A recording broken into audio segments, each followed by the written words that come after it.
Today, we're talking about zeros of polynomial functions, day 2.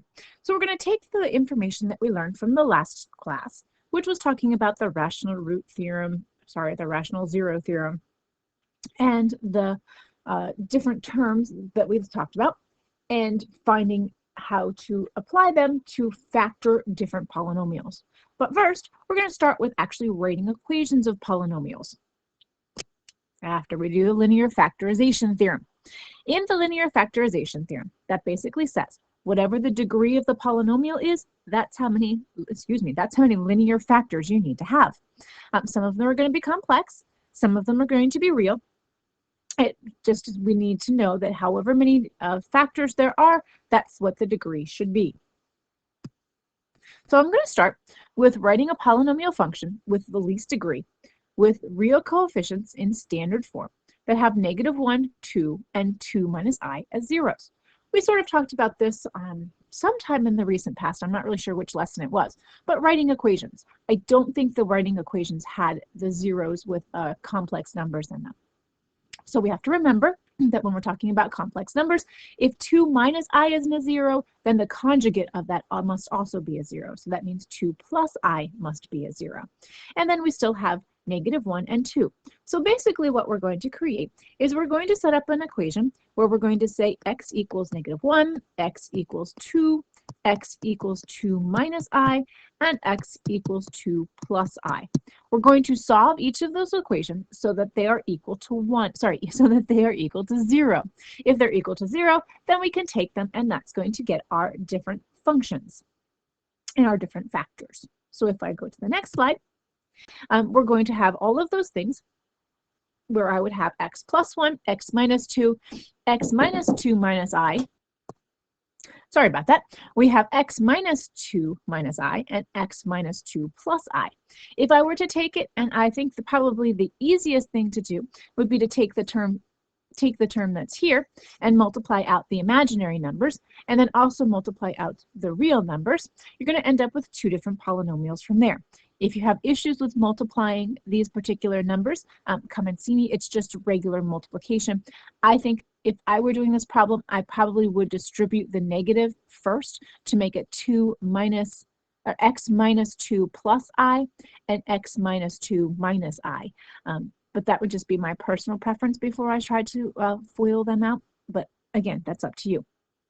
From there, I would have to multiply the polynomials out here, and that way that gives me x to the 4th minus 5x cubed plus x 7x squared plus 3x minus 10 equals f of x. Remember, it has to be equal to something, and we're saying it's a function, so we're usually going to call it f of x. You could pick another letter if you like h or q or whatever makes you happy, but it does have to be equal to something.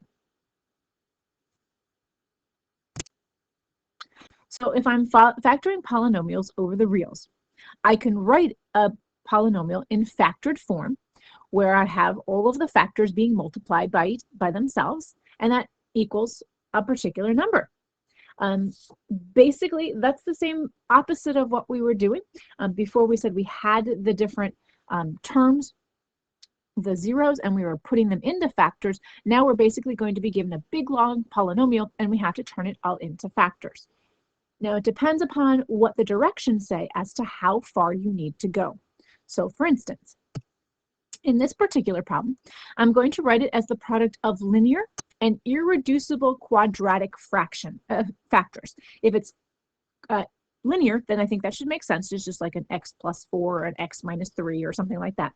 But then also an irreducible quadratic factor means I'm not necessarily going to take it and reduce it too much. I'm just going to reduce it as much as possible, even going into something that could have, nope, in this one we're not going to have complex. That's going to be the next one. It's just things that can only be factored, basically using integers. So here are my possible zeros using the rational zero theorem. Again, I could have all of the factors of -24 and all of the factors of 1. So if I list all of those, it could be all of those different ones that are listed there. And then if I use Descartes' rule of signs, I could figure out exactly how many positive and how many negative I have. If I look at the original one, I'm only going to have one sign change. The one sign change would happen in between there. So that means I'm going to have one positive real root. And then I could have another sign change if I do a k of negative x and stick a negative in, and I count my sign changes. I have one there, and then I have one there, and another one, and another one. So that tells me I have 4 sign changes. So that means I'm either going to have 4, 2, or 0 negative real zeros. And that's just applying Descartes' rule. That's there. If I continue, and I suggest, if you haven't already done so, write down the problem. I'm not going to have it at the top of every slide. So we're using x to the 5th plus x to the 4th minus 13x cubed minus 23x squared minus 14x minus 24. That will help you to do the rest of it. So now from there, we're going to look and see what kind of numbers I have. I'm going to try different positive numbers because I know one of them has to be positive. So I'm going to try a bunch of different ones. And I'm only going to show you the one that works because that's going to save us some time. But if I substitute all of the different ones in, remember, it could be 1, 2, 3, 4, 6, 8, 12, or 24 to find out which one works. If I substitute in a 4, I will get the fact that 4 is a factor. So x minus 4 is one of my factors of this particular polynomial.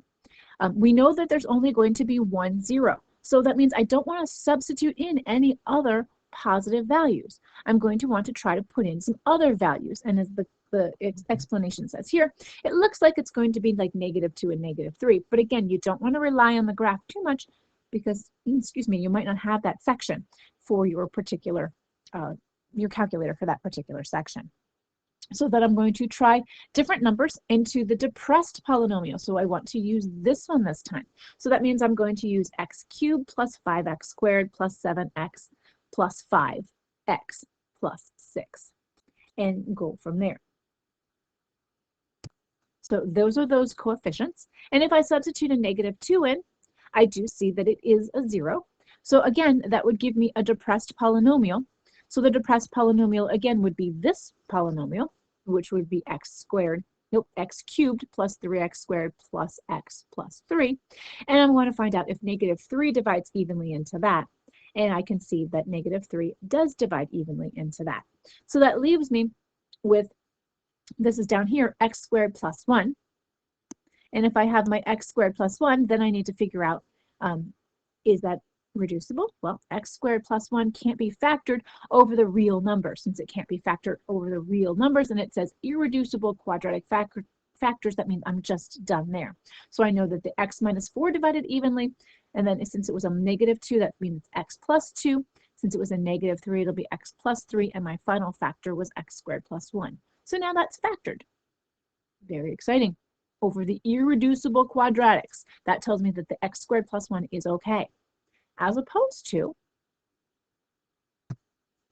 something like this, where I have x to the 5th plus x to the 4th minus 13x cubed minus 23x squared, kind of hard to see that there, minus 14x minus 24. This time it says I only want the product of linear factors. Since it says linear factors, that means that it can only be x plus something or x minus something. It can't have an x squared, it can't have an x cubed. So anything that I have has to be simplified. So now if I go back to the problem I had before, I had the x squared plus 1. In the x squared plus 1, I can't factor it over quadratic factors, but I can factor it if I'm talking about linear factors. X squared plus 1 can be factored into x plus I and x minus I. And here I explain how to do that, because if I were to set that equal to 0, I would have x squared equals -1. And of course, if we take the square root of -1, we get I and negative I. So then I could put them into a parenthesis and solve from there to get x plus I and x minus I. So it's very careful that you read the directions so that therefore I can find all of the particular ones that they want and not leave any out. Factors, that is. So now I have a new problem. Actually, I don't. I have the same problem we've been working on before. And now they just want us to list all of the zeros. Well, since we had the prime factorization of all of that, all we have to do is take the numbers that were equal to 0 and just set them equal to 0 and solve. So that means x minus 4 becomes 4, x plus 2 becomes -2, x plus 3 becomes -3, and then I have positive I and negative I. I should have 5 zeros. because I have my exponent, my highest degree is 5. So now I'm going to keep going. And if I have, this time I want to find all the complex zeros of that particular polynomial. And luckily they give it to us. And they give me one of the factors, which is much more difficult if they don't give me one of the factors. So right now we're going to go with the fact that I have 2 plus I as a factor. So since I know 2 plus I is a factor, I know that it has to have a 0 as my remainder. So I'm going to go ahead and solve that. I'm going to solve that by using synthetic division to verify that it's a 0. It's also going to give me a depressed polynomial, which I'm going to be able to solve. So I'm going to go ahead and use synthetic division, but this time I'm going to have an I in my box, which is a little bit different. So if my I is going to be in my box, and remember, it said x equals 2 plus 5i, so I don't have to change the signs. So my coefficients of my original function were 1, -6, 35, -50, and -58. So I'm going to put the 2 plus 5i into the box, and I'm going to bring down the 1 and multiply 1 times 2 plus 5i to get 2 plus 5i. And then I'm going to add -6 and 2, which gives me -4 plus 5i. And then I'm going to multiply 2 plus 5i times -4 plus 5i. And if you look over here, that's where the multiplication is done using FOIL. And then, of course, simplifying. Remember, I squared is the same thing as -1. So then I would add -8 and -25 to get -33 minus 10i. So that product goes up here. And then again, I'm going to add these down. So I'm going to add 35 plus -33, which if we go to apparently the next page, I thought I put it here, but okay, maybe not. Oh, there it is. Okay, so if I put it there, then I would add down 35 and -33 to get 2. So then I'm going to multiply 2 minus 10i times 2 plus 5i, which is over here. And again, I squared is -1, so I get 54 minus 10i. I put that up here, and then I add down, so I'm going to add -50 and 54. And if I scroll a little bit, you can see that that is 4 minus 10i. And then I'm going to multiply the 4 minus 10i times the 2 plus 5i, which is over here. And this time when I do that, my I squareds cancel out, and my i's cancel out, and I'm left with 58, which gives me a remainder of 0. So that tells me that 2 plus 5i is in fact a factor. But remember that if 2 plus 5i is a factor, the conjugate of that also has to be a factor. So 2 minus 5i should divide evenly. But we're going to use the depressed polynomial in order to figure out what that is when I divide. So I'm going to put these numbers up in the top as my coefficients and 2 minus 5i in box. So there is my polynomial. Those are my coefficients. And again, just like before, I'm going to bring down the 1. I'm going to multiply 1 times 2 plus 5i. I'm going to add down. Lucky us, the 5i's cancel out. So then I'm going to multiply -2 times 2 minus 5i. And again, the i's cancel out, so I'm left with -2.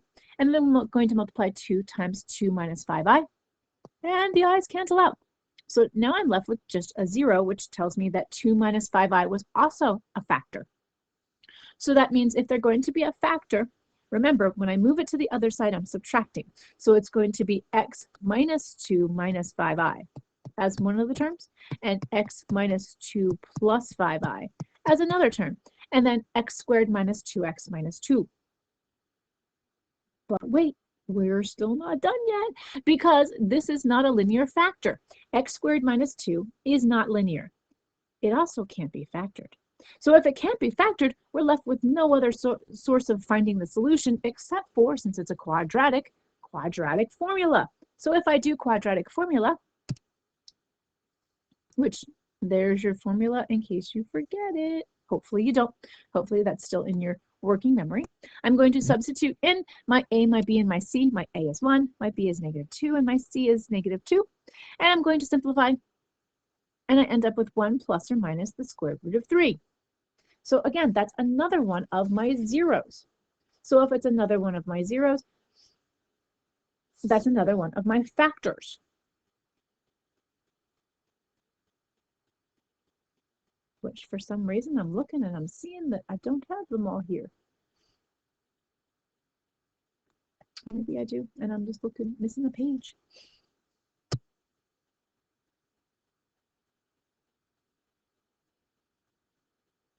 Not the same problem we've been doing. Sorry, I have like 10 pages of different notes here. See, that's the same page we just did. So apparently I put 2 of the same pages on there.